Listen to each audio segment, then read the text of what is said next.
All right, so this is embarrassing. I messed up on the first live stream. I'm doing it again. Hey, I didn't bring a producer with me today. I'm just doing it myself. So, hey, forgive me. First off, this one here is just to make a quick statement. So, if you don't feel like watching the whole video, here's the statement. The Sony A9 is now the best hybrid camera, period. If you bought a Komodo X, which I was just about to buy, next on my list, you woo, yeah. If you watched the Sony release today, most of you who bought the Komodo X are hybrid shooters. Mm. Man, yeah, I got hit in the face because Sony put out a $6,000 camera that's $6,800 with XLR, 4-channel audio, 4K, global shutter, raw video, and they can be used as a photography camera. And for most of us who do productions, we all know we're only going to be doing shoots that have like 5 and 10 minute, 20-minute intervals of the cameras on, and the rest of the time is just chilling for like 10 or 20 minutes and go back and forth. So there really shouldn't be a heating problem when it comes to the Sony. So yeah, my friends who just bought the Komodo X's, I was just about on your boat. All right, let's go over what this camera has. Last time I did this, I forgot to transition. That is my fault. My fault. My fault. It helps if I bring a producer with me, but you know what? I thought I'd do it all myself today, which was dumb. This is why you got to pay for the services. I pay for the services too when I need a producer when I'm doing these. And yeah, that's my fault. All right, let's get into it. So, if you are looking to buy a Sony camera, or looking at any camera really that's going to be used for productions, and or if you're a team or one of your marketing teams that are looking to have your own equipment that you don't have to rent while just paying for people who are going to be utilizing the camera and the services, this is the camera. Right up front, the A9 is just a $6,000 investment. The Komodo X, the reason why I was throwing that number out there, that particular camera costs you $10,000 for the body without it being ready to go. And please don't get mad, because yes, you can technically shoot with that camera with the little monitor it has built into it, but really it takes about $16,000 to have that camera ready to go. And it's got a global shutter and a fast autofocus. And that's where the A9 comes in, with a global shutter and a fast autofocus with some extra pluses. So this is 120 frames per second in video. And you can also put out raw on this. I think it's only going to be 24 frames or 30 frames, maybe 60 frames, and that's it. But the slow-mo is done on the inside of the camera anyway, so I'm not really worried about that. They didn't give all the details, but the couple things that are important to know. The 4K with no issues with rolling shutter. That's pretty cool. The other part is 4K with 120 frames, no cropping within the lens, which is important. If you've had Sonys, you know that's a pain in the butt. Breathing compensation, the F-Cine tone, those are all really cool. Auto framing, I really don't care, but let's kind of get into some of the details on this. They're talking about the 24 megapixel camera. If you're doing anything that is multimedia now, you're taking photos and doing video at the same time. These are awesome. We're going to get 2 on the team, so we're getting these. There's another couple things on this. I did not, hold on. I'm going to scroll back up here because there's a little more to be looking at. Let's see if this is where all the specs are. We should be able to see all the specs now. One of the major things that sets this apart is the audio recording section. You can actually get Wave 24-bit, 48 kilohertz, 4-channel with this system. What that really means is that you're going to get really great audio. Simply put, straight great audio. And you don't have to bring in an audio recorder. Now let's get back to the other part, the stuff that people normally pay attention to, and that is all the cool stuff this camera can do. New movement, global shutter, no blackout.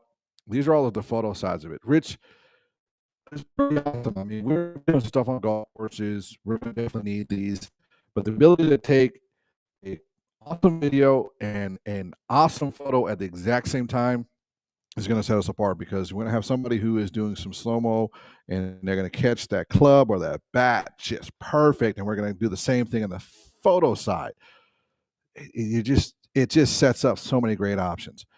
The other thing that's got me a little concerned is the overheating issue. So if you have a Sony, you already know overheating is an issue because they happen to have really strong processors, but not a lot of space for air and heat to dissipate. Let's see what happens there. In my opinion, I don't think it's going to be a major problem unless I'm doing live streaming work or long form video, 1 hour, 2 hour, 3 hour videos, which really isn't the case for most of us in production. We're really doing maybe, and I do mean maybe, about an hour to 2 hours of total video time in a day on a 4 hour day, which means there's a lot of resetting a scene. There's a lot of starting all over again. There's a lot of this. So there's several opportunities just to shut the camera down, let it cool off, or, because it's not working hard during that period of time, the processors just aren't knocking in and doing a whole lot of work. We'll see. I've been able to do that throughout the years with the Sony cameras, so let's find out. I mean, we've had great shoots in every place we've gone. The only area where I've had any issue is in live streaming, and I really don't think it's a major issue. With the A7 IV, I've gone as long as 3 hours with that going in HD, which was pretty cool. I had that thing going for 3 hours with it plugged in, and that's pretty awesome. Yes, I said HD, but let's be real. If you're doing live streaming, most of it's HD anyway. So don't get upset about that. Optical stabilization, same thing. Raw shooting with no noise is awesome. One of the things I think is going to be really cool on this one is this section here, which is a continuous shooting boost, which is really cool. If you are crazy like I am, I would even take if it turned out that the photos were better than the video. Frankly, I'd take the photos and put them in the timeline and render it. Yes, I am crazy, but I would do it. Real-time recognition, which is going to be pretty cool. All these animal stuff and things like that are great, but the big thing for me is the planes, the trains, and the automobiles. Being able to have those recognized and by category when you're doing shoots is important. All the other stuff like customizable, the tracking subject, and the wide autofocus area. Hell, everybody's got wide autofocus, but we'll see how well that goes. I do happen to like how they do the hybrid for Sony over the Canon's system, the dual pixel, mainly because the way Sony does it is it's like hybrid focus up until that phase text, up the last second it switches to contrast, and it's almost imperceptible, and it locks in better. That's just my opinion. Registering faces is easy. One other thing that's really cool too is we do a lot of event photography, and some of that event photography, you've got some quick action, especially when the auctioneer's like, "You won it," and da da da. I would love to be at 1/1000th with the flashes in the room. And what we do normally is we have flashes throughout the room. So if it's a big room, we'll have almost 8 to 10 flashes. And basically, wherever you're at in the room, you can take a photo and it's just fine. But sometimes there's still some blur because you're at 1/250th. This 1/1000th. All I need is 1/1000th. Heaven. Just they all rain down heaven. We'll see what happens there. We're going to try a few of them and find out. The flicker free shooting, the variable, I've had that already in the Sonys. It just works. It plain works. Flicker free shooting works really good. The global shutter should eliminate banding, but I've never seen anything perfect on that. So we'll find out. Last of the video stuff here. I love the fact that you're going to have 120 with no crop, which means we will have some really, really cool slow-mo.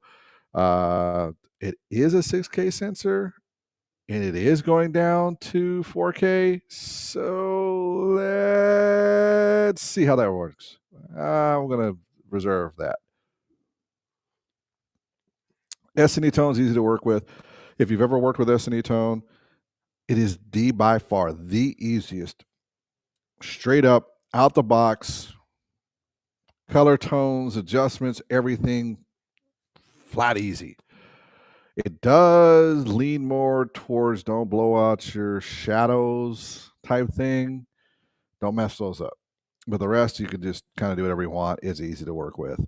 Auto framing, I'm not worried about. I'm not using it, but it may be good for some of y'all. Dynamic mode for stabilization might be good, but generally I'm on a gimbal of some form or a rig. I love how they're showing a guy like this. Hey, look at me! I'm shooting like this, and I don't even have like a cage or nothing. Yeah, come on. All of us are pretty much using cages and everything. So, yeah, that's cool, but I'm not really worried about that. Breathing compensation, that should be good, but we'll see how the lenses work on with that. Has been good with my camera, but then again, some people have complained about it. Beyond that, normal reliability stuff. I do like the fact they've gone to a 9 million dot OLD. This is actually pretty cool. So when you're reviewing video footage and you just don't have a big monitor in front of you, should be really good to review with.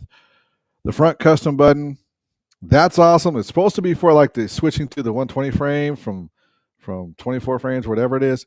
I'm not using it for that. I'm literally, if it's capable of doing it, I'm going to put that quick and slow option there. I did that with my FX series cameras where they have that record button up front, and literally that's where I switched from slow-mo S&Q to regular. It works out really good. And if you're not doing that, you should change that custom button to it. Beyond my other major worry is a CF Express Type A. There are some limitations on the speed of recording. Is the Sony camera going past what it can do? No. But at 120 frames per second on the photo side, I could see it being a buffer problem, but I mean, the buffering is just buffering, and sometimes you have to deal with it. If you've got two cameras, it's not going to make a big issue, but it could be an issue. Beyond that, everything else seems to be just stunning. I love this feature here, though. The shade curtain closes on power. I have been using that with the A7 IV for a while. A couple other cameras that they had with it too. It's worked out great. And yes, I said A7 IV. I have a C70 available to me. I have a whole bunch of Blackmagic stuff available to me. I found that the A7 IV just is a solid workhorse. I use it all the time. It's just does a job. Fits in the tax bracket stuff. Overall, it's just an awesome camera. So that'll stay in the workhorse pieces, but this will probably, as we do our packages, we're going to have two A9s, we're going to have two FX3s, and then we're going to, or the equivalent of FX3s, and then we're going to have two FX30s. So that's going to be the lineup. And then, of course, depending on how things go, we may end up doing some of the FX6s. But with this in place and the fact that I don't really need a whole lot of the other features in the FX6 other than the variable ND filter, which frankly I can put a filter on the front of the lens. Doesn't bother me at all. Hasn't for years. And get the color I want out of that also, and the other features with it. Come see, come saw. Now, there is one thing that we really haven't talked about too much, but this is one of those where you can transfer photos really quick if you're going to be doing your work. And for my photographers that work on our team, this part's going to be really important, which is I.P.C, which is basically all your information that you need that you can send off to your client. It has the shoot, the date, who is a camera operator, how was every piece that you need of information is sitting in there. Now, normally we put that information in after we render the photos. Basically, we capture one and take care of all that for us. But right now, having that right away, that's awesome. The memo is really cool, but that's basically going to be for myself or the editors. In that case, there or whoever's behind the camera, tell the editor what needs to be done. I think it's cool, but it's not like the thing you got to have. But it is pretty cool. It's something that Canon's had for a while, and I like the fact that Sony is bringing that in. Now, for my Canon lovers, this is also kind of a punch in the face. Let me go over this real quick. The big thing that I find, if you are a Canon user, and we use the Canons, 24-bit audio is huge. Global shutter is huge. Now, got a C70. You're turning in footage, and you're just like, okay, they don't want MXF. They just want a basic MP4 footage, and they just want to be able to just take it and throw it online and be ready to go, and maybe have it later for archive and great editing and things like that. Well, one of the things that I have found quite annoying with Canon is you do not get 24-bit audio unless you use like MXF, RAW, which is dumb. Sony is giving it to you with this camera with a little K3M adapter, and you get XLR and an auxiliary input, and you can get 4 channels of audio. Straight up, that's better. $6,000, C70, $6,000. You get Super 35 option on here with the C70, and you get the full frame or Super 35 with this.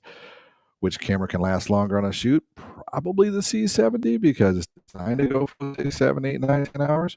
But one thing I have found is if I need for like a 2-hour shoot or a 1-hour shoot, or just, we're going to be taking shots and then stopping and going and stopping and going, I tend to turn off the C70 anyway. Now, that's one of the things we're going to address 2 things with one here.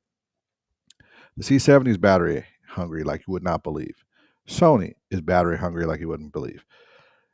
Go on a shoot where you forgot one of the pieces of the cabling for your power source for the Canon, which we've done a couple of times just because, well, we're packing up a lot of gear and stupid stuff happens.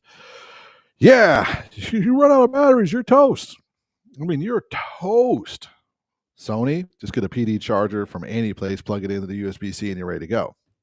And in most cases, you're going to be turning off the camera anyway in between resets because basically, if you have the Canon or Sony, you got to have battery life. And when you're doing video, those batteries be dying quick. They just go away. So essentially what's going to happen is, there's going to be some people who have C70s are going to switch over to Sony 2 with this camera because of all its capabilities. And it's one of the ones where, our C70s are phenomenal. I got to say they're phenomenal. They give us great video all the time. They give us what we need. But, and this is the big but, I can't take a photo worth a dang on it. And to be frank with you, if I can go out and get me between an hour, 2 hours a day of solid video footage, plus get the photos I need, high quality, easy to use, I'm going the A9 III. And that's just going to put me at a different level. And that's not to say that Canon isn't good, because really it's great. I'm really making fun of the Komodo right now, but I just wanted to address those who are going to be in the Canon world and they're going to say this stuff. And I'm in all world. I like all of them. I mean, if I'm going to be doing live stream all single day long, I'm using Blackmagic. Be real with you.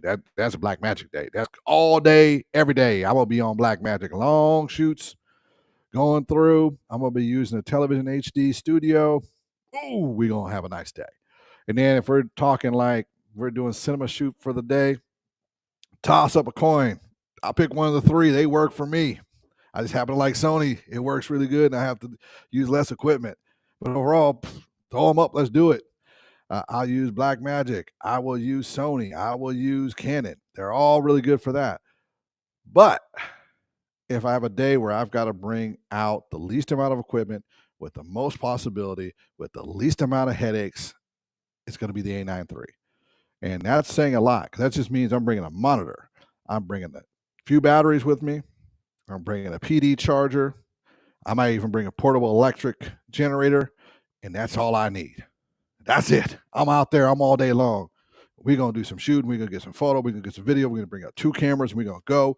That's it. And that says a lot. All right, I've been at this for like 20 minutes. Thank you very much for watching. I got to go to a meeting now to talk about doing some audio for a client. So thanks a lot. I messed up on the first one, but hey, y'all watch the second one. Remember, always bring a producer so they can do their job, so you can be the talent. All right, bye, y'all.